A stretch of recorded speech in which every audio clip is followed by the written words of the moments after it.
How many do you think we can put down? I'm sorry. No, it's okay.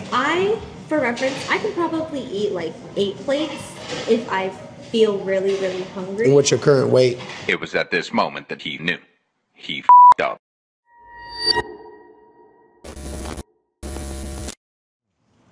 Gangbang, Folk Mob Day, right on Bolsa Avenue in Little Saigon, Orange County, California. So many of you have been telling me to come out here, and guess what?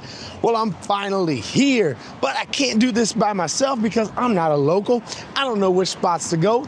Therefore, I contacted one of my former collaborators, one of my buddies, Miss Chun from Mommy and Me Vietnamese. She is a local here and well-versed in the spots that are worth trying. So I asked her to take me out and show me one of the good spots. And we are here now in Bolsa Mini Mall. And in this mini mall, there is a restaurant that is supposed to be very famous for a dish from the Miền Trung, the Central region, and I am a fan of, well, pretty much every region, but definitely a fan of the Miền Trung. So I'm happy to meet her up here and try these out. If you live in Little Saigon or ever been here, let me know your favorite restaurants down below, but I hope you enjoy the video. Don't forget to subscribe. As I walk over here, down the plaza, I had the ding tea. That was really good. Met some people in there. And then we actually went to Wan Mi, which is supposedly the same family, and had some bánh xèo over there. That was good as well. But here we are going to specialize in đồ ăn của miền Trung. Let's see. And perfect timing. First take of the video, walking through the mini mall, and who do I have behind me? Các bạn ơi. This is Miss Chun from Mommy and Me Vietnamese. So it's nice to finally meet you. Nice to finally meet you. And congratulations on the baby. You. I'm sure after this meal, I'm going to look exactly the same. So let's tear it up. I mean, I can explain in Viet, but I just got to practice. Hone in, you know? Yeah, I got to hone in. I know. You got to practice. I do the same thing. I have to get in the zone, so yeah. I completely understand. And I've seen both of your videos, so it's very nice meeting you. Well, thank you. Nice to meet you as well. What's your name? You here, I'm Katie. Katie, Phúc Mạo. Nice to meet you. I think I've seen some Instagram videos before, For sure. But is bánh ướt like the main đặc trưng like? Bánh ướt is our đặc biệt here. Everything is made in-house. We make our batter in-house and it's steamed fresh to order. Okay. So the way that we do it here, you probably seen it in Vietnam, but we have like those ovens. So it's definitely our specialty here. Our number one is going to be our most popular dish. Each order will come with 1 tower, which is 10 plates, your choice of protein, and then your veggies. Okay. And your veggies will include pickled daikon and carrots, bean sprouts, cucumbers, and some basil. How many do you think we can put down? I'm sorry. No, it's okay. For reference, I could probably eat like 8 plates if I feel really, really hungry. And what's your current weight? No, I'm just kidding. We're recording. Okay, 8 plates. If you're looking for something to share, I recommend our bánh bột chiên.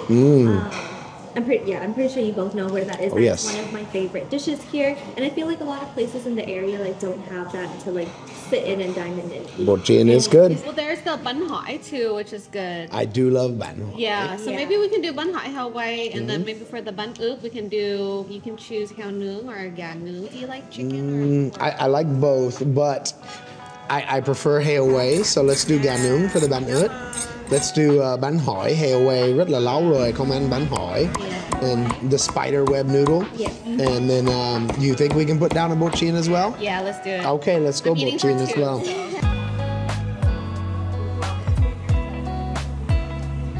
All right, Kak Bang.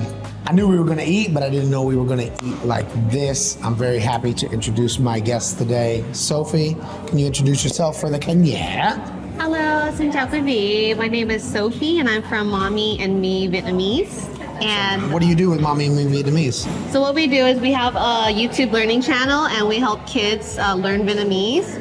And what I've noticed is that this generation, especially of Vietnamese Americans, the parents want to learn Vietnamese too and about the Vietnamese culture. So that's what we've been doing. So they hide the fact that they're watching a kid's video to learn the basic. I like it. I like it. I know some friends that should be watching your channel and they're not kids. So that's really good. If you've seen before on Instagram, we've done collaborations back and forth, but this is the first time we're actually meeting in person. So I'm very excited to have you on my channel. Thank you for joining me. And thank you for bringing me this spot. To be honest with you, this review is not sponsored, but I have seen videos of this in Vietnam and here in Little Saigon. So I've always wanted to try the ban ướt. You know what I call ban ướt though? What do you call it? I call it the lazy ban cuốn because you don't go through the process of rolling it. You just throw it on the plate. And although it's still just as delicious, it's a bit Louis Bean, a little lazy. So let's try some bánh lười. Yeah, let's try some bánh lười. Okay. Right. Vietnamese word of the day. Chơi luôn. We know from my previous lessons that chơi, well, that's to play, but that play isn't just for kids, it's for adults as well. Ví dụ, mày ơi, đi nhậu không? Chơi luôn. You can answer with that instead of a traditional yeah or You could throw out the chơi luôn. And now, starting today, my chơi luôn merch is now available on my spread shop. Link in the story, link in the bio. Make sure if you pick one up, you tag me in your stories. We have many different colors, varieties, and sizes. This is high XL. Follow for more. Let's get you one right here. Well, thank you, ma'am. This is like the star of the show. So we're gonna start off trying this. Okay. And then we have do you eat veggies? Usually when I'm dieting, I don't, but today it's like a cheat day, so we will go ahead and try some out. So let's see what you're gonna do with it. Ms. Chun, could you show us what's the proper way to get these vegetables? I don't know what would be. What is your like proper way? Yeah, this is my proper way to have a more accurate description, but you know, like just kind of having veggies, and I don't like to fill it up too much because I like to kind of, I don't like the outside to break, but you know, just putting some. Okay, that's a big piece, but I already touched it, so Eating for here two. we go. Yeah, and then after that, you just roll it up like a So it burrito. is kind of ban cuốn. It is. You're mình cuốn lại. Yeah. There you go, and then you can eat it like that. It's like Korean barbecue. You know, you're like, oh, I'm going to eat Korean barbecue. Like, wow, they're going to cook you, like real Korean people are going to cook you, but no, I got to cook it myself. You're like, what? You know, I commonly receive comments about how bad my chopsticks are. I used to always hold them down here. To me, that's normal. But then so many people said I need to hold them higher. I'm like, how do I use them for 8 years and I don't, you know, manage to starve? I eat. I'm not Chet Doi. So it works for me, but I've slowly adjusted higher. All right. Combination of flavors coming from the herbs, the yuleo, the dochua, and of course, this chicken. And I don't think I've ever had ban cuốn or ban ướt with thịt gà. So for me, this is a new experience. When it comes to your content creation, I always like to ask creators, like, what's your goal in the end? What do you want to be known for? What do you want to accomplish as a creator? My background is that my parents were actually content creators of their day. You mentioned that to me before. Can you share with everybody a little bit about what your parents did? Because they had a famous TV show or something like that, right? They actually had a production company. Okay. That created music video and educational content for kids to learn about Vietnamese culture and language. And it was very popular globally. Wow. With the Vietnamese community, I'm assuming, right? Yeah. So they had a copyright of like Xuân Mai, which is one of the top Vietnamese, it's like the Vietnamese Shirley Temple. And we did a lot of programming when I was little growing up. And so they created this legacy. And when they retired, due to actually bankruptcy because our stuff was so heavily pirated, that all the investments that they were making were not coming back. Oh no. Yeah, because there were so many fake DVDs. As technology grew. I've seen those shops in Vietnam. Yeah, and people like rent it out, or they would buy one and then make like, you know, a ton of copies and stuff. So after a while, my parents couldn't hang on anymore. So when they closed the store, I was about 15, 16, and I vowed to myself that one day I would continue their legacy, and I would, you know, I grew up thinking that I would become like the heiress to their production company. But in the end, I didn't inherit anything. But the only thing I inherited was their passion and their experience. It's really cool to hear. And I'm very lucky. I have a little sister who feels exactly the same way. So we make a team, and we have different types of skills. So for me, I'm like a networker and a producer type of mind, and then I'm also the one that's the parent.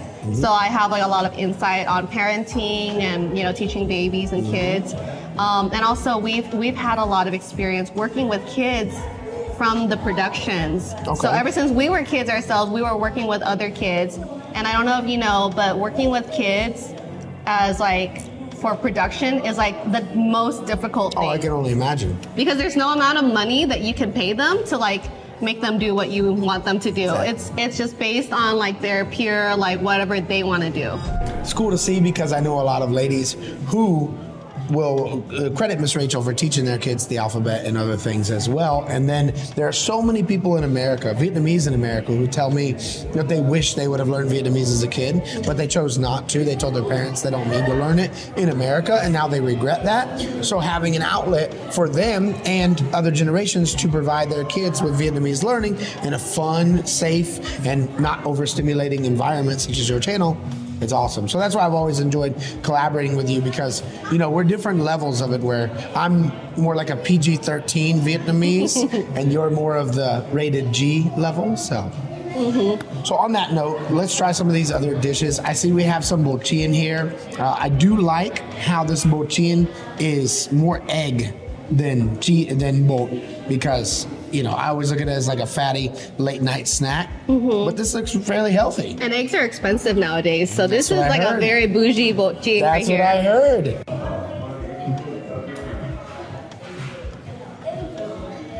Trời luôn. One of my favorite late night snacks in Saigon, bo chiên at chợ Phạm Văn Hai. I would drive by there every night I'm coming home. It's my house being on Phạm Văn Hai. And there was a lady, I believe it's Cô Yên, and she had bo chiên and cơm tấm, and I would just get this all the time. Now, you know, I'm in my diet phase. I'm trying to cut, mọi người ơi, even though this is a 2XL shirt. Not today. We're not on a diet today. But, you know, it's been a little bit since I've had the bo chiên, so mời em. Okay, thank you. Ooh, okay, it looks crunchy. Cheers. Cheers. So how does it compare to what you normally eat? I would say fresher, less oil, you know? One problem with all the places on Phạm Văn Hai, this doesn't apply to all of Vietnam, but at least where I was, is there's so much oil on everything. You get banh mi opla to be healthy, but then you look and the whole pan is filled with oil and the eggs floating on top, and I'm like, yeah, it's safe to say I'm a fan. I like this, and this is probably some of the most eggs that I've seen on a bo chiên, which is a good thing.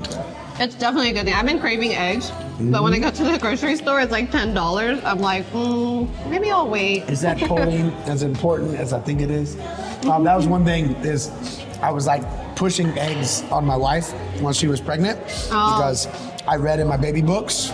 I loved all my baby books, by the way. You know, I saw the movie Knocked Up.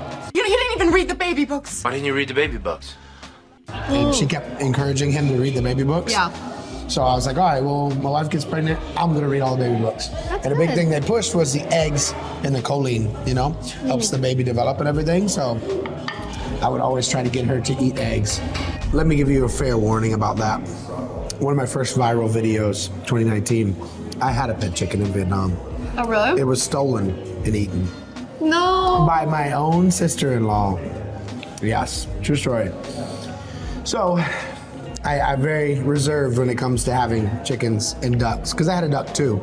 And then Dustin, or Newton, He took my duck and ate it. So You took your duck. Your friend took your duck and ate it. yeah. So it's just I have a bad legacy of pets in Vietnam getting eaten, and it's not what people traditionally think. Oh, they eat your dog. No, they eat your chicken for Were sure. you like connected to your chicken?